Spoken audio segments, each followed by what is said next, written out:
So, day 148 na po tayo. Ito, tapos na tayo mag-set up. Ayan, tapos na tayo mag-set up. Kaya ito naman tayo ngayon. Iti-tape na natin itong mga frame 1. Meron din tayo mga mochi buns. Ayan, mga mochi buns din tayo. Dito sa display naman. Ayan, sa mga gusto mag-order, pwede kayong mag-order online. Kagaya ngayon, meron akong order from Iloilo pa. Paano nyo ba papadalhin? LBC po ang sagot, di ba? Kaya na po ng LBC natin. Ang request ko lang, kung LBC, huwag kayo mag-order ng Ferry One dahil fresh food sila. Pero others can last long naman po sila. No problem at all.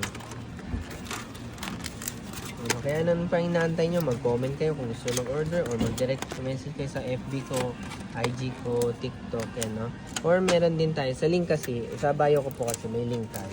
Nandun na po yung website ko. So, ano na siya, diretso na kayo mag-order, diretso na kayo magbabayad, diretso ko na rin siya i-book.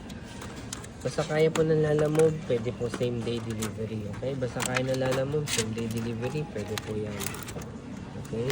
So, ano pang inaantay nyo? Mag-DM, mag-comment, day 148, malapit na tayo mag-day 150. Ayusin ko pa itong mga display natin. Kaya kita-kinalaan po tayo sa next video.